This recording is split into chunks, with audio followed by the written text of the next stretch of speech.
Hi, this is Reggie from the UK. This is CPak from Canada. And I'm Josh, and you're listening to episode 74. Hi, this is Daniel Goodman. Dylan Wang from JPerm. Ian Scheffler. Shiva Mansur from India. This is Alex from Z3 Cubing. What's up, guys? This is Jaden McNeil from Australia, and you're listening to the Corner Cutter Podcast. That's right. Welcome to the Corner Cutter Podcast. Podcasting since 2014 and cubing since 2015. I'm your host, Josh, and this is a consistent weekly podcast all about speed cubing. And you can find show notes and other great resources on the website, thecornercutterpodcast.com. Today's episode is a totally new topic, something we've never covered before on the Corner Cutter Podcast, and that is we're discussing cubing with older cubers. Now, most cubers are between the ages of 10 and 16, 17. But, I mean, there's definitely younger ones and definitely a lot of older ones, like later teens and 20s that are in the sport. But cubing is not just a sport for teenagers. It's a lot of older people enjoy it as well, and that's who we're talking with today. I have Reggie and CPak on the show. They're both listeners of the podcast, and we discuss a bunch of wide range of topics, their mindset in cubing, what they enjoy, teaching other people, sharing the sport, and their experience at competitions. So we really have a fun conversation, and it's definitely, if you're older, you'll definitely love listening to this episode. But I'm sure everybody will get a bunch out of it. So let's jump right into the conversation.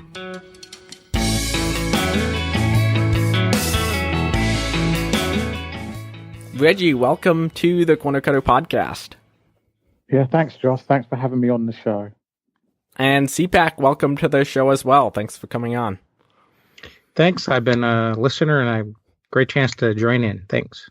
Okay, so the topic of today is really an older cubers discussion. So I want to cover like your guys' mindset and goals, then what you actually like about cubing, different puzzles that you might enjoy and methods, and then like talk about cubing in public and competitions as well.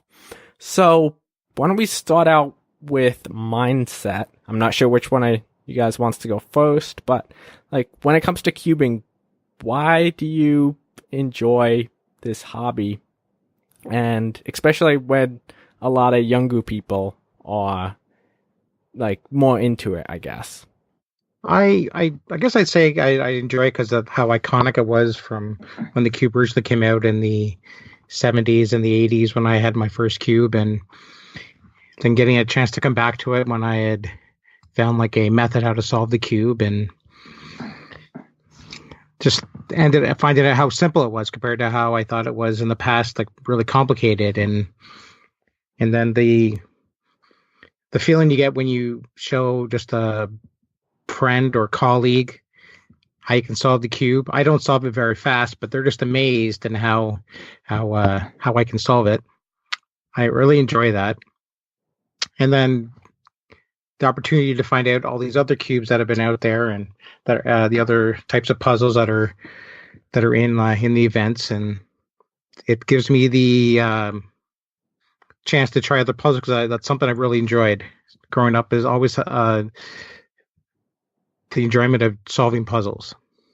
Yeah, I'd like to add to that. I mean, when the cube first came out in the 80s, I mean, you've got to remember it was, I mean, it's difficult to describe maybe to sort of like the younger generation how big it was. I mean, it was absolutely huge. I mean, everyone had it, and there weren't that many people that could solve it. And the people that could solve it, you know, in my mind, were almost like gods. I mean, you know, because it was such a difficult thing to to solve back then, because you didn't have any of the resources that you've got now. So sort of like going sort of like 20 years ahead now, or 30 years ahead now, my daughter came home and said she wanted to learn it. So I thought, I tell you what, I've always wanted to learn it. So I went on YouTube and started learning it. And ever since then, I've just been, practicing, trying to get faster. My children can beat me, which, I mean, I suppose, I don't know, I suppose most children can beat their parents. But when I taught them, I thought I'd at least be better than them. But yeah, they pick things up much quicker. I taught my wife, and everyone in the family knows how to do it. I mean, I've taught my nieces and nephews, my children's friends. So that's the satisfaction that I get, is basically teaching others and seeing their face light up when you go through the beginner step and they actually solve it for the first time. That really gives me a lot of satisfaction. And just doing the cube is just addictive. For me, it's addictive anyway. So yeah, that's my take on it. Yeah, I definitely also agree with that, because it was definitely iconic from when I was young. And back when I was in like elementary school, I'd have friends that would have like these like paper charts of like maybe seven or eight combinations. Yeah. And I was thinking like, well, that's a lot of stuff to remember. But now with like the more simplified methods, it's definitely a lot simpler once you learn the movement of the cube. And it's definitely really catches people's eyes when you show them, like when you bring a cube to work and you can solve it. I just use pretty slow methods, but it still has that effect on people. Yeah, I don't think it matters what method you use. As when you solve it, people are still impressed, no matter how many times. They're still impressed. So I don't think it matters how quick you do it, as long as you can do it, and it doesn't matter which method. Yeah, like I sometimes lose my point of my point of view is skewed, because like I'll solve it like a minute or whatever, and I'm thinking like, this is just atrocious. Like I would be like it'd be a joke going to competition and like solving the cube that slowly. But then just regular people, they're still amazed by it. Yeah, it's something I think we definitely like we're always focusing on like the 10 seconds, the sub 4 seconds, where it's like that's really solving, but it's all the same. And that's one thing about cubing. Like I don't really worry about times. I just enjoy solving the cube and collecting the different cubes, and that's why my collections just like exponentially grew in less than a year. When I bought my first speed cube, probably a year ago, just under a year ago, I bought it was at the time, I'm like, oh man, I see this cube. I'm at like a little convention, and it was like the worst cube ever. But like, I didn't know that when I bought this cube. And then just, going to the cube stores and finding out like how these cubes are so inexpensive. Like that's why like kids these days, when they're entering into the solving the Rubik's Cube or any 3x3 or whatever, like a few dollars will get you like an amazing cube. And it's unreal how like a Rubik's Cube, like I'm in Canada, so like we're talking like 15 Canadian dollars for just a simple basic Rubik's Cube. But you can get so much better when you buy like an MF 3RS or whatever, I forget. They're called, what do they call it now? Like the MF3, I guess they just call it, shorten the name now. Yeah, more or less. Yeah. I mean, you're right. Cubes are expensive, so the entry level to get into I call it a sport, but I mean, to get into the sport is relatively cheap. It's just, you just have to have the commitment and just the drive and the patience, really, because you've got to remember when I first learned it, my daughter wanted me to teach her. And, I was locked away probably for about 4 or 5 nights, trying to learn it and stuff like that. So initially it's kind of hard to remember all the algorithms, and we probably tend to forget, because I teach so many people. It's it's new to them. And, I've been cubing for about 5 years, and so it's hard to begin with. Well, it's not hard. I always say there's nothing hard. It's always new. It's just new. But yeah, and then once they get it and they start to understand it, then if they're happy just to solve it, and that's it. If they want to get faster, then you can start really, sort of like getting into the advanced moves and advanced algorithms and F2L pairs and stuff like that. So there's so much growth if you want it anyway within the sport. So is it right that you guys don't really focus on the actual speed of cubing, and you focus more on just having fun solving the puzzle and that kind of stuff? Okay, I'll tell you. Let me answer that one. I would say because my children can do it in 25 seconds and 27 seconds. I mean, the best I've done is 30 seconds. I'm trying to see if I can try and get faster so that I can beat them. That's only just me, not for anything else, because every time we sit down together and we solve, we always have races. And every now and again I win, but I don't win consistently enough. So that's my main drive. I just want to beat my children. Mm-hmm. What are you averaging right now, just so we can get a sense of what you're at? Oh, okay. Probably about maybe 38, between 38 and 40 seconds. Mm-hmm. CPak, what about you? Yeah, I'm like a minute, but I definitely need to work on more efficient solves. But I've got some timers. I've got a timer for the ability to set up a little station to time people, and to show them that side of the sport. But I never really time myself. I just have the enjoyment of solving, and gotta work on all those algorithms that I need to learn. But it's something I'll get to at some point, I would say. Mm-hmm. Okay. So a little bit earlier you mentioned collecting puzzles. Could you tell us about your puzzle collection and some recent things you added? Sure, yeah. Always throughout my life, I've loved puzzles. You would go to the stores and they would have those metal puzzles made of twisted pieces of metal where you have to get them apart a certain way, or when I would be in school, I would learn I would cut plastic on the shop tools, and then use string to put it together, and you would have to take it apart without undoing the cord. So I would learn to make puzzles in school, and then just all the basic puzzles, if I'm not mistaken, the Rubik's Cube had started off with a tray of numbers, right? That's sort of the precursor.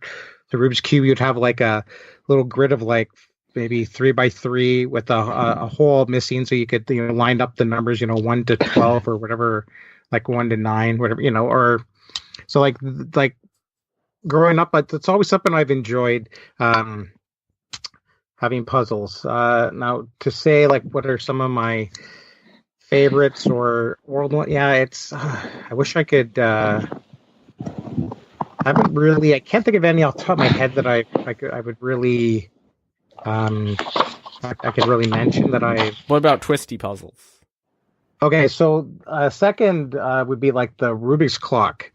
I ended up buying one off a Canadian cube store, and finding out how very locky that cube, that puzzle was. But then I had the opportunity to buy a magnetic clock from the cube store that I've been buying all my cubes from, cancube.ca, and they were able to magnetize it for me, and they had lubricated it, which that makes such a big difference.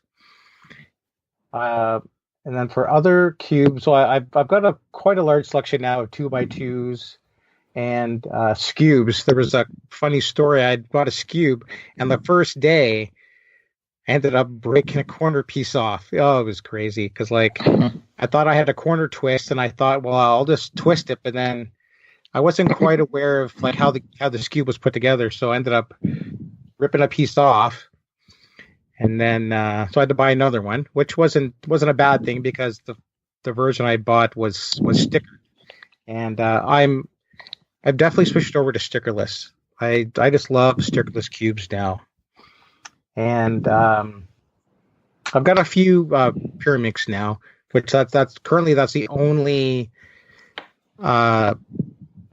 cube I've competed in at a competition, because the competition I ended up going to was called No 3x3. So didn't have a chance to do 3x3 yet, but that's on my list for competing next. And then I have a few 4x4s, but I haven't actually learned how to solve the 4x4 yet. Reggie, are you into puzzle collecting? Yeah, definitely. I remember those puzzles that you were talking about as well, those ones with the grids where you move the numbers around and you try and get it in sequence. And I've always been into those, and also those metal type puzzles as well, where you usually get out of Christmas crackers. I don't know if you had the same when you were younger, but they were those little twisty metal puzzles. Yeah. So I did, and that's how I really like cubes and stuff like that. I mean, I've got 2x2 up to 7x7. I've got a Scube, which I know how to do. I haven't solved it in a while. I've got a square one. I learned how to solve it, but I haven't solved it in years. And I don't know, the notation for that is a little bit more different than, regular sort of like standard cubes. I've got the mirror cube. And my recent cube that I got, which I absolutely love, I don't know if you've heard about it. I saw it on from a YouTuber. It's called the Pandora. I don't know if are you familiar with that one, Josh? And I think I remember hearing about it. I can't picture it in my mind though. Okay, it basically, you look at it and you think, oh, it looks like a Scube, but it's not. It's just a 3x3, but it looks like a Scube. And it's really fun to solve. So I mean, and to be honest, any really sort of like cubes that come out that I feel, oh yeah, that looks nice, or if that's cheap, and I'll buy 3x3s. I've got a ton of 3x3s, and I do like collecting cubes. So any new ones that take my eye, I'll try and buy them. Mm-hmm. It's always fun playing with new puzzles and trying them out, see how they actually work. Yeah, like I would think, like looking at YouTube videos showing some cubes and things, like some of those cubes that are, I'm not sure the name of them, but when you start scrambling them, like they'll have like different lengths of shapes, jutting out. It looks very like sharp, like a. You must know those types of cubes are like they're all. The shapes are all different, and then once it's twisted up, like it looks like a crazy mess, like a GoCube. Probably, yeah. Like those, I just cannot get my mind around, how those would solve it. That's something that's too big for me to do. Mm-hmm. I'm kind of interested in the engineering side of it. It's just amazing how they all twist and interact and turn. And for me, I just can't imagine how long it would take to design something like that. For me, I just find that fascinating. Yeah, I would agree. Like I think I had gotten a square one years ago, but back then I hadn't been into cubes, like hadn't been into solving the 3x3. I probably have this to thank my parents. They always knew I loved puzzles. They would get me puzzles, quite often, and they had a knack. They knew like what to buy. I don't know how they did it. I always think back now, like where did they get this from? But they were also into puzzles, and they passed it on to me, and that's what's great about being a parent. Now I can start to pass this all on to my kids, and hoping that they'll enjoy solving puzzles as much as I have, which is it kind of gives you a chance to stay young when you're solving puzzles. It gives me a feeling of youthfulness, I would say. Yeah, I would agree, especially when the three of us are trying to solve together. That's probably one of the most joyous times that I have with my children. All three of us trying to solve the cube as quick as possible. So one thing that I will like to ask you is, do you think that? Do you like maths? Do you think people? Because I like maths, but it's not because I like the cube, but it's because I'm interested in maths. But I don't think you have to be good at maths to solve the cube. What's your take on that? Because I think people look at me when I do the cube, and I'm sure they look at other people as well when they do it, and they think, well, that person must be really brilliant. They must be really into maths, or they understand spatial awareness and stuff like that. But I just think I don't think you don't have to be good at maths. I just wanted to hear your opinion on that. Yeah, that's a really great comment or question, because I personally love math. Math has always been my favorite subject. I don't think this is required to do puzzle solving, but I find throughout my day, I'm always thinking about math. I'm always looking at things. I'm always calculating, like, well, this is half of this, or this I've already completed like 3/4, or like I'm always thinking math, and it's just another thing. I think when you're doing puzzles, it gives you a chance to analyze things, and that's likely a root cause of why I'm enjoying puzzle solving, because it gives me that chance to use that part of my mind, and it's fun. Yeah. Are you into sort of like tech stuff as well, or just more puzzles? Tech, oh, definitely. That's okay. I'm probably more into tech than I am into puzzles, I would say. Okay. Because this is sort of like going off on a tangent a little bit, but I wanted to tell you about something. I don't know. Have you heard about the GoCube? Yeah, definitely. That was something that was definitely on my mind recently. There's I believe it's the GoCube. I haven't had a chance to find it released yet, but that's the one I've been waiting for. Okay, right. I need to tell you something. Right, hot off the press. We had an exhibition in London called the Bet Show, and basically it's all about education. Anyway, excuse me. A person that I actually taught the cube, told me about the Kickstarter for the GoCube, and he said, Uncle Reg, you've got to really, look at this one. So I looked at it, and as soon as I saw it, I became a backer. Anyway, to cut a long story short, at this exhibition, they're based in Israel. They came to this exhibition basically to showcase the GoCube. They only had 9 cubes ever sort of like produced in the world, and I think they had about 5 of them at this exhibition. Anyway, they said I was the first person to trial the cube live with another person. So basically what the cube is, it's got a load of magnets and it's got loads of sensors, and it syncs up to your phone and the iPad or whatever, and basically you can have a competition with someone else in another part of the world. You start with the same scramble, and then you race each other. And apparently, I was one of the first people to actually do a live race between different countries. I was racing someone in Israel. So I was just geeking out with these guys. I'll tell you what, the cube is fantastic. I mean, the corner cutting is good. The response between the cube and the graphics on the iPad is amazing. And I think it's coming out in May, but I think they might have postponed it a little bit. I think I don't know, they're still doing a little bit more research onto it, and trying to get it good for people to use. But the good thing about it was, and that's for me, that's when I was using it, it breaks down how fast you do the cross, how fast you do the first pair, the F2L, the last layer. It breaks it down so you can look at your stats. I mean, how cool is that? Right. But I'm not sure if you guys are even aware of this then. Like a day or two ago, I saw like a teaser video about the GAN 356i. GAN is going to be doing the same thing again. Wow. They're doing their own version of a speed cube. And it's going to, just like you said, the CFOP method, they're going to break it down. Yeah. But with this GoCube, I really would hope that you'd have answered this question. Like, did you get a chance to play with the version that has like the quicker response? Because they have if I understand correctly, there's going to be two versions of the GoCube.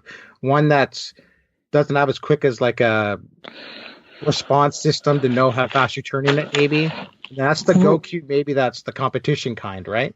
Well, to be honest, I mean, when I spoke to them, they said that. I mean, I got the impression that there was only going to be one cube. I don't think that. Probably yeah, when Go on. Oh, sorry, but when I had seen the Kickstarter, I had noticed how they had the different versions of the GoCube, but maybe now they're going to just simplify to have one version, which would make sense. Why make two different versions unless there's Nah, yeah, it wouldn't make sense. And when I spoke to them, they said, just doing software apps, is easy, but when you're constructing, something like the Rubik's Cube, there's a lot of research, a lot of hardware, a lot of testing that goes into it. I don't see the point why they would do that. Why would they make one that's quicker and one not so responsive? It just doesn't make sense. Yeah. Mm-hmm. Well, I hope that they come in. I hope they definitely bring this cube to market, because I've heard about it for a long time, and like no one's talking about it. Like I'm not sure if the cube community is aware of this cube coming out, but I hope it comes to fruition, and it's a good product. Yeah, I'm surprised as well. And I'll tell you what, when I was there, there was a Rubik's Cube representative there as well. And I'm not sure what's going on there. So there was a Rubik's Cube representative there. And that Rubik's Cube representative, said that there's another company in China doing more or less the same thing. So I'm thinking that, I don't know, I think a lot of companies may be starting to think about doing things like this. Were they referring to the GoCube? I couldn't remember. They may have, and I think he may have kept it quiet because, I don't know, maybe some confidentiality. I don't know. But he did say that there's a company working in China. I couldn't tell you the name. Reggie, when you were trying the cube, how is the actual turning and corner cutting compared to a regular speed cube? Could you compare it to anything that you've tried? Yeah. Okay, I mean, remember what this is used for, yeah? I mean, I would say, personally, I thought the corner cutting was pretty good, yeah? I would say, let's have a look, maybe 90%, just like a normal, a decent speed cube. Mm-hmm. There's also the angle that they'd be a good teaching tool. Exactly. But put this way, if you go onto their website, you'll see one guy that was at the same exhibition that I was, and he did it in 12 seconds. Ooh. Something around 12 seconds. So, and let's face it, when you compare the number of people that can do the cube, and then you compare the people that can do it in maybe, under 15, maybe 20 seconds, that's quite a small number compared to everyone else. Mm-hmm. I agree. It's the cube is in theory is going to wear out over time. Any cube is going to wear out, and then the whole question of lubricating, and then if this is going to get into the internals, when you lubricate these cubes, when you're dealing with electricity and lubrication, what's going to happen, right? Yeah, it's a small. I said that the battery. I think he said that the battery lasts. I think she said 80 hours, I think it was. But obviously, when you're using it, you're not always going to be linking it up. Mind you, I suppose maybe you're not always going to be linking it up with the Bluetooth on your iPad. So that's quite a long time. But everyone's always near a charger, so I don't think that's going to be. I don't think that's going to be. Go on. But what about did you see the actual stand that it's going to be designed to work with? Did they have the stand there? I'm just trying to remember. Yeah, they did have the stand, or to be honest, I can't remember. But to be honest, you just open up the white center cap. I think it was the white center cap, and you can just put your charger in it. And I think it's just an ordinary USB charger. So, but you don't necessarily need a stand. No, you don't. And there's different, as you can imagine with Kickstarters, there's different tiers. You can get one with a stand, you can get one with a different program that allows you to do other things. There's about 5 different sort of like pricing structures. I think I've got the second one where it's just you've got just a cable. It's the fairly basic one the one that I've got, but you can get other bits and pieces. Right. And does it illuminate so that if you're in a darker room, you can still solve it? I mean, it was obviously bright lights at an exhibition, so I couldn't remember. But I'm sure if you go onto the site, I'm sure that they will explain. I think it did light up. I think it did. It was a luminous. I'm sure it is. But you can go and find out. But I'm interested to find out about these other ones that you said. Did you say Gantz are doing a? Did you say Gantz are going to do one, or they're in the process of doing? Pretty sure they're calling it the GAN 356i. And wow. Where did I had seen and probably if you search YouTube GAN 356i, you'll find it. So have they actually made those then? No, I don't. I think it's just like a teaser video. I haven't heard any. I haven't seen anyone else talking about it. I had just like maybe 3 days ago. I'd seen the video. Right. Okay.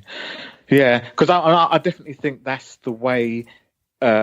In terms of teaching, because I teach a lot of people, I found this is so much value, because I mean it literally just tells you what to do, and it shows the graphics of what you should do, when you're at a certain position and stuff like that. I mean, from a teaching aid, it is absolutely fantastic. It would anyone can learn it by themselves now. I know you've got YouTube videos, but this is, this learning tool is fantastic. It really is. If you get a chance, just go onto the website and just look at it. It is great.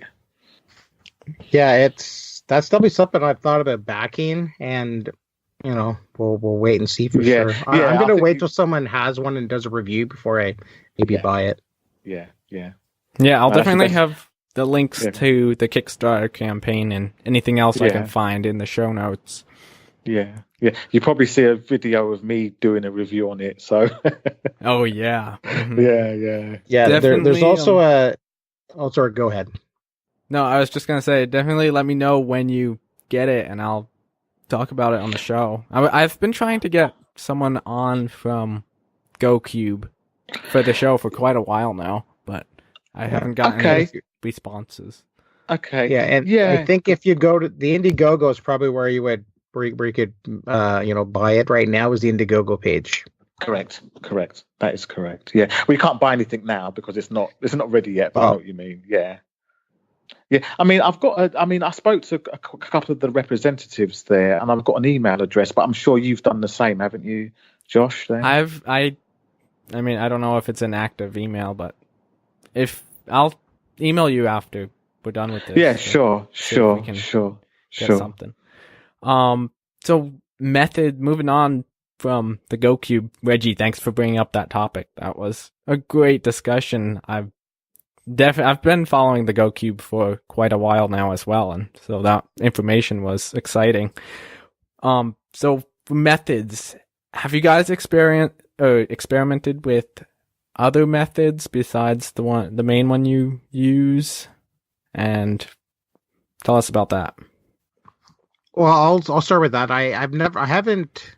If I was to pick a method, I'd probably go with what's the one? What's that method that Kian Mansour does? It's Rue. Yeah, Rue. I don't know why I was thinking ZB or whatever. I don't know, but yeah, Rue. That's something I would maybe think about trying, would be Rue, because of him doing it, and he's a Canadian, and it sounds like it's a really efficient method. And why it's like, I would think start now before I've like ingrained myself in CFOP. Try something now would be the time to start it instead of doing it later, maybe. Okay. No, I think I'm going to stick to CFOP and just try and learn more of the PLLs. Maybe I think I need to learn maybe about 4 more of those. Oh well, I'm not sure if I'm going to learn all of those, but yeah, I think I'll just stick to the CFOP. And what I'm trying to do now is just trying to be color neutral as well. So that's so yeah. When I do the cube, I just try and be color neutral. I've been doing that probably for about a year now. And I don't know, just I don't know, just adds another dimension to learning the cube, and it just makes it more interesting. Okay. Now, CPak, I want to start with you. Could you tell us about your experience at a competition? So for competitions, I've had a chance to go to two. The first one I didn't compete at, but I had a chance to attend, and what's great about it is I've had a chance to talk to so many people, find people that were relatively close to my own age, and to had a chance to show my cubes, because sometimes you go to these competitions and some of the the younger competitors, they don't have the high end cubes. But I've been lucky that I've had a chance to buy more expensive cubes, and showing these to sharing them. You have a chance to meet people. You can you're give these common interests. And then 1 year ago, I had a chance to then to compete in one. So I had the whole weekend planned. It was a bit of a drive. So even once I slept over, and it was in Toronto, Mississauga. So being Canadian, I don't have a lot of choices. With me, my competitions are always going to be like an hour or two or even 3 hours away. So I ended up competing in Pyraminx, and definitely you get nerves when it's a new thing. And I was recording myself, and it's hilarious how, like, thinking back now, how I was all worried about the solving it, and I just fell apart. And if I'm not mistaken, you had someone recently on talking about nerves at competitions, and it's something I guess I would eventually get used to. And then at competitions, I also had opportunity to judge, and the thing was, it was feet. So it was my first time judging was feet, and I was making mistakes, but everyone's friendly at competition. That's what's great about it. There's no pressure, and then you then have these opportunities to meet, somewhat, cube celebrities.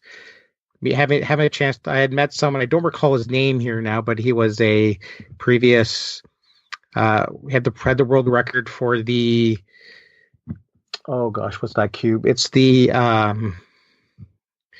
anyways, I forget the name of the cube right now. It's the, anyways.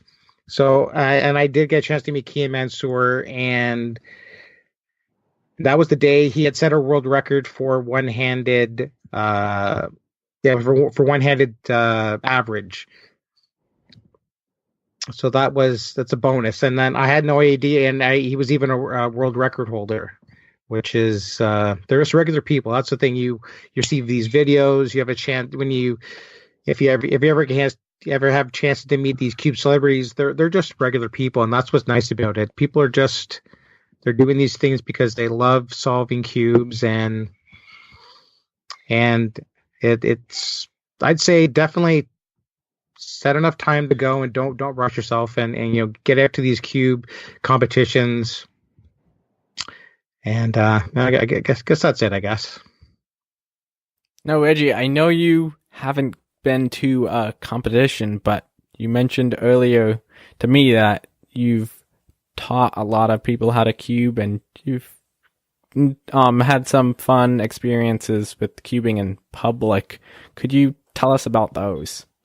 Yeah, I mean, I don't know, on the underground, which is what you call the metro, basically I have probably about a 35-minute commute there and back, and basically once I get onto the underground, I put my headphones on and I just cube. So you get everyone coming up to you, saying the same thing, why don't you peel the stickers off, even though it's a stickerless cube. The amount of times I've heard that is unbelievable, but I'm polite, and I don't, I was just just say, no, you can solve it. You go onto YouTube and stuff like that. But I'll say one story that I would have, because you don't really know how much you would influence other people just by doing the cube in public. And I was, me and my wife were in Venice, and we were on a boat taxi. If you want to get around Venice, you just have to take a boat taxi or taxi boat. And I was doing the cube there, and about 6 children were watching me. This was in the morning. And then in the afternoon, one of the boys that was watching me, he must have got his mum to buy him a cube that day. He came up to me in the middle of the boat. The cube was unscrambled. So I did the cube. It was really funny because everyone was looking at me. That was pressure. And everyone started clapping more or less on the boat, and it was really fun. But one thing that I will say is, if I'd had met that boy who went out and got the cube, I would never have known how much I'd influenced him. So I'm hoping that he would go home now and go onto YouTube and actually learn the cube. So that's probably, when people ask me to tell a story, I'd say that's probably the one that that I probably enjoy telling the most. So I just cube in public, and people come up to me and say, how do you do it, and how where can you find the resources and stuff like that. So but most people, when they're on the underground, they're on their phones, they're not really noticing what you're doing anyway. So, but some people do come up. So I would say that's so I'll just recommend for people, just cube outside, just cube anywhere. Don't worry about it. Most people are not. But once they see you do it once, they're probably not going to look at you again and stuff like that. And if you do it out in public, because sometimes there is maybe a little bit of pressure, but you could use that maybe to help you, in your competition. So that's all I'd like to say about that. Mm-hmm. What about you teaching people how to solve? I mean, like I say, I've taught my whole family, so everyone in my whole family know how to do it. My nieces and nephews, my daughter's friends came over, and we did it must have been like an 8-hour session. We started, I think, about 6 o'clock in the evening. We didn't finish until 2 o'clock in the morning, and me and my daughter were teaching her friends.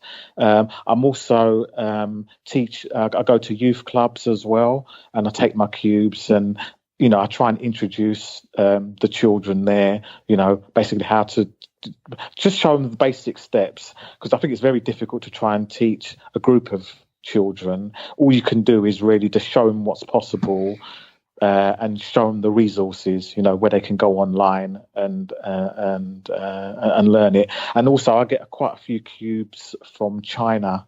I'll probably buy a batch of them, which are really, really cheap. And sometimes, especially if I'm in the youth clubs and stuff like that, I just give them away because, they're not really that expensive. And, some of these children, just can't afford some, cubes, or won't even be exposed to it. So, that's the kind of thing that I do. But I just like spreading the word.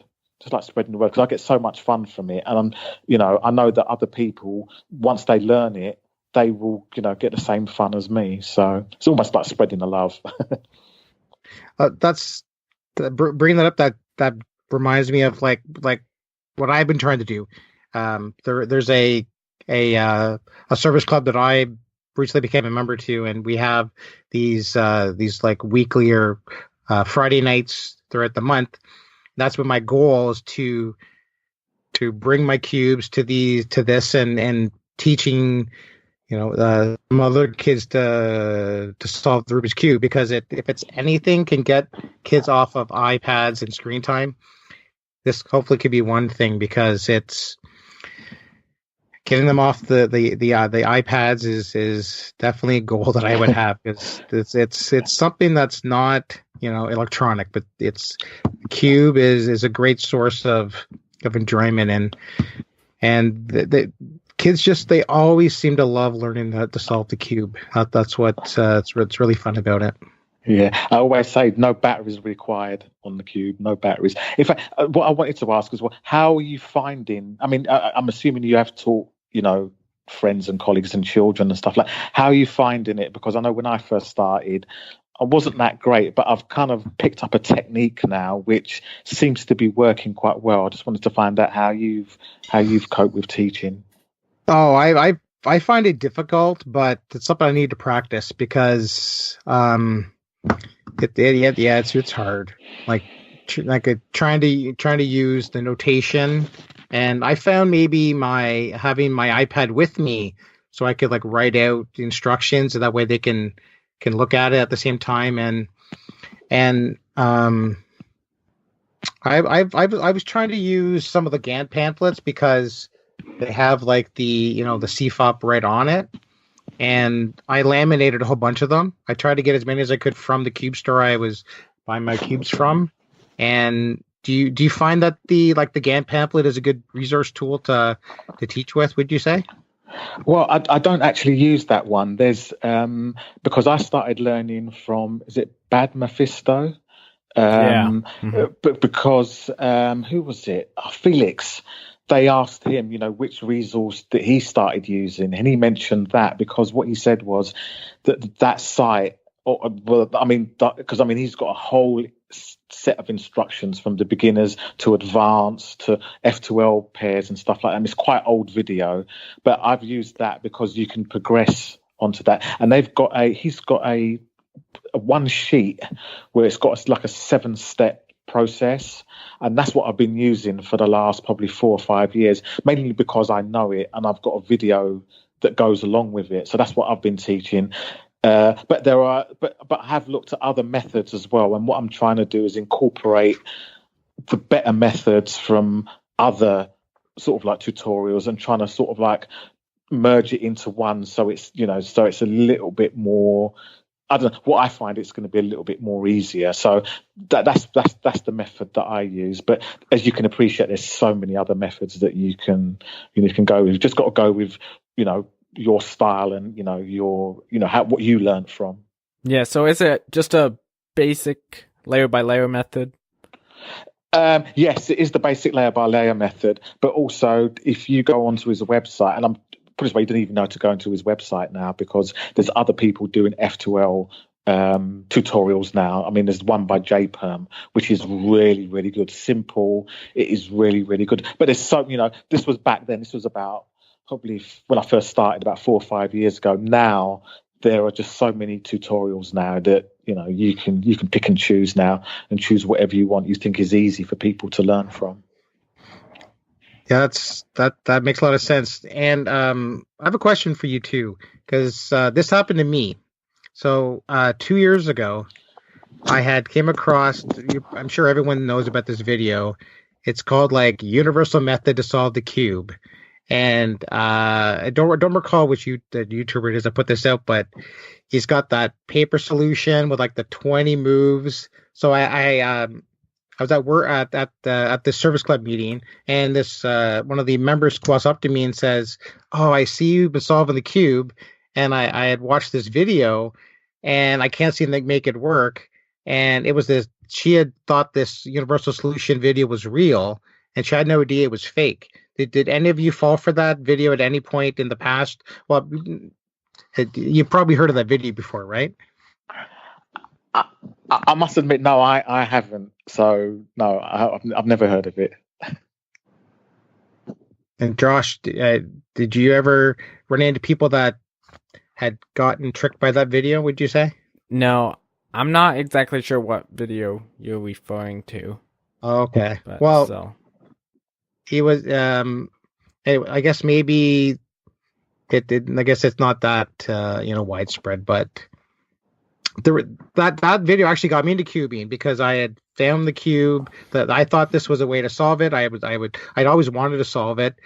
And I guess it's a good thing because that got me to go out and buy a cube like 2 years ago. And then after finding out this was a fake video, I then learned it on my own. Well, with YouTube videos. But with real ones. With real videos, yeah. It was probably I forget the guy. What's his name? His YouTube name was like Sayo the King. Chris. Yep. Was it Chris? What's his last name again? But anyways, I used his video to learn, the basic, the beginner method, and the rest was history, I guess you could say. Mm-hmm. Just asking, how long did it take you to learn it? without sort of like referring to algorithms. Yeah. Oh gosh. I would say like 2 years ago when I first learned to solve the cube, it was I wasn't like really focusing on it, but I would say, oh god, it was, yeah, it was like a week or two, but I didn't have a chance to, commit all that much time to it, but it was a bit of a slow learning process for me at the time, but yeah, I wish I could recall how long it actually was, but and then a year ago when I picked up my first cube, after learning the method, I started buying cubes, and at that point, I relearned it again, and it was pretty fast after that point. I find it's like a day. You can learn in about a day or less. I don't know. How long would you say that you learned it initially? Yeah, I think I would say probably about a week, and that's probably coming home from work and probably spending maybe half an hour to an hour. About half an hour to an hour on it. But some of the friends that I'm teaching now, I think there was one lady that I taught. She went home that night, and she'd used the algorithms to get it. And I think it must have been within a couple of days after that, she learned to do it without algorithms. And now she wants to start learning, and this is only maybe about a month ago. Now she wants to learn, F2L and stuff like that. So, I think it depends on people's, whether they pick it up quick enough, and I think it's down to probably their motivation as well. So yeah, so it probably took me about a week, but I know there's some people that that can pick it up really, really quick. Mm-hmm. Okay, well, I think that's probably a good place to start wrapping it up. Is there anything else quickly that you guys would like to mention or cover? And then also feel free to mention anything you want to advertise or point people to. I wanted to mention the cube store that I buy my cubes at now. Being in Canada, there's like 2, maybe 3 different Canadian cube stores. And I've been buying all my cubes at cancube.ca, which is it's a Canadian store, and then they've even got their own line of premium cubes where they magnetize and lubricate the cubes themselves, and in like the brand of premium cubes, they call them Maple cubes. Nice Canadian name. And then they've even got a maple lube, which is it's great. And they magnetize they focus on like the main cubes, which is really nice, because like when you want to go to a cube store, like you go to some of these stores and they've got like loads of cubes, but then with CanCube, they make sure they focus on just the main cubes that people would want to buy. And then they have their lube service, and they they with the maple cubes is it's perfect. Were they away for a little while? Because I just got an email today that they're back and they have all their... Yes. So the cube store did like someone else is running it now, but the person that's running it now is one of the they've been like a member of the community, which also goes with, they have a Discord group that everyone meets in and they chat. And their CanCube is also branching off into like sponsoring cubers now, and don't have the name of the one of the YouTubers that they're sponsoring now, but that's something they're moving into now, was having a cube team, having YouTubers that are going to be advertising for the store.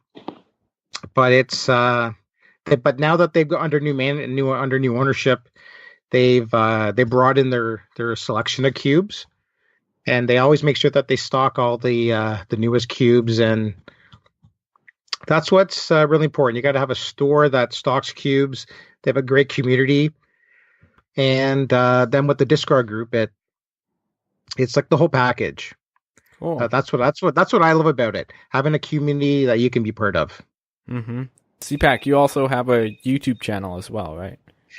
Yes, I I wasn't going to really mention it, but I want to produce it. I will mention it. I just didn't really want to because I felt sort of embarrassed that I've only got a few videos.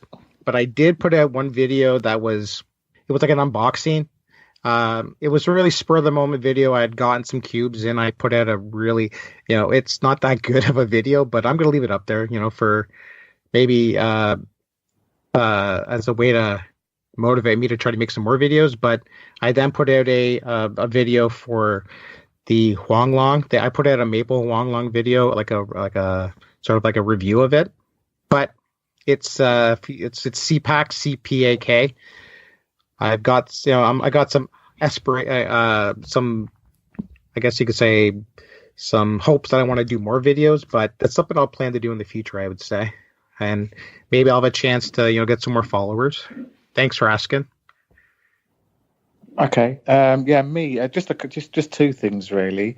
First is basically, if you can cube, just go out in public and cube, and just let people see, and you'll be surprised. You'll never know how the people that you might influence, because as I say, I think we just need to spread the word. Just how great this sport is and how addictive it is, and it can teach you a lot of things. And just finally, Josh, I've been listening to your podcast for a long time, and I reached out to you probably quite early when you were doing your podcasting, and I'd have to say your show has just got better and better and better. The interviews and the types of and the people that you're interviewing now are fantastic, and just the range of topics that you have on the show now. I don't know how you do it, because you must have a great imagination, because you're thinking of all these different types of topics. So just keep going, and just keep up with the good work. That's it. Wow, Reggie, thank you. That really means a lot.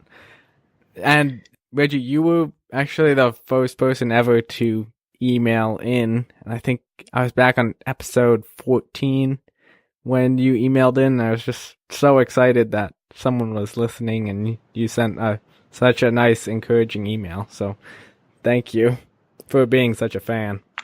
No problem. You're welcome. And if I could just add into that, definitely you do a great job on these podcasts, and I think it's really great that you're bringing on other cubers that are at varying levels of skill, and you put on a really good podcast, like you were saying every time you start your podcast, how you're very you make sure you're putting in videos consistently, and that or podcast consistently, and that's really your podcast is probably I'm not sure if you know any others, but yours podcast is the only one that I can usually listen to that are consistently putting out podcasts for cubing related stuff. Thank you, CPak. Yeah, I'm definitely planning to keep going with this for a while, and yeah, I've been having a lot of fun. It's definitely hard sometimes trying to keep consistent, but that's like my main goal, is releasing an episode almost every week around the same time. And then even if I miss a week here or there, it's not the total end of the world. Yeah, Josh, I wouldn't worry about that. Because I know how much hard work it is to just even to get me and CPak set up for having this interview. It's probably been about a month, so I could understand what other sort of like interviews how long it takes for them, and I can imagine the editing as well. So if you miss a couple of weeks, don't beat yourself up over it. It's it's fine, and as soon as I see the episode come up in my feed, I'm going to listen. I listen to it more or less straight away. So yeah, just keep up the good work, and just carry on. Thanks a lot. I will. Well, guys, thanks so much for coming on this episode of the Corner Cutter podcast. I hope you guys enjoyed it. No, we did. Thank you very much, CPak. Good luck with the cubing. And thank you for having me on.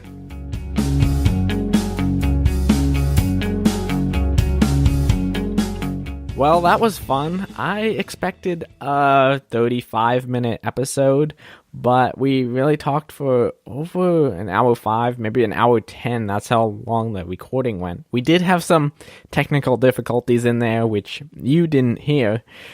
So that did add a little bit to the time, but we had a lot of fun, and that was such an interesting conversation talking about the GoCube and just all about how they see cubing and how they're having fun with it. So that's really cool. And also, I'm releasing this episode kind of late, so it's been a week and a half since the last episode. I had a bunch of writing assignments I had to do before yesterday, so that kind of took up all the time on Monday and Tuesday, so I wasn't able to edit the episode and record this part. But at least I'm getting the episode out to you guys now. I'm setting up a bunch of great interviews, and those will be coming out in the next couple of weeks, so stay tuned for that. As always, you can email in your feedback. I would love to hear from you. Just send a quick email to josh@thecornercutterpodcast.com and really send in feedback, send in a question you want me to answer on the show, and all that is great. I still have plenty of magnet sets and magnetic clocks, so if you're interested in those, so the magnet sets are for making a magnetic clock yourself, or you can buy a fully set up and magnetic clock from me. So if you're interested in that, just go to thecornercutterpodcast.com/clock magnets. I'll have the link in the show notes as well. And I'm also planning to change the theme on the website a little bit, just so it's easier to navigate around. And so you might see some changes in the next couple of weeks. Also, the one last thing would be, this is your last chance to send in your answer to question of the month. I only got one response, and it's definitely an easy question to answer. Well, maybe it's not that easy to come up with, but it's super easy to talk about and send in. So then the question is, what is your favorite YouTuber and why? Of course, you don't have to say me, and I'm not expecting you to say the Corner Cutter Podcast YouTube channel at all. So I would love if you could send your audio answer in.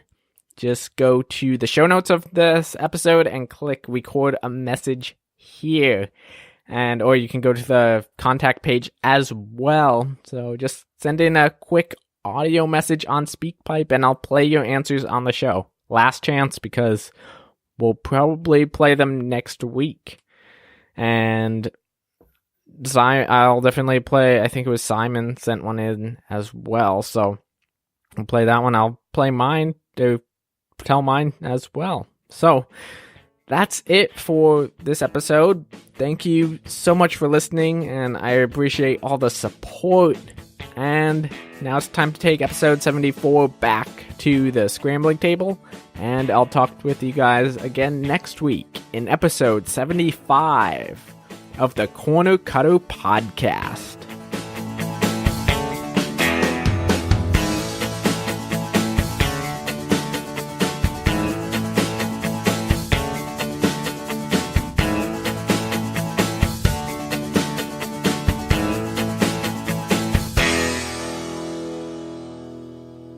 Thanks for listening all the way to the end.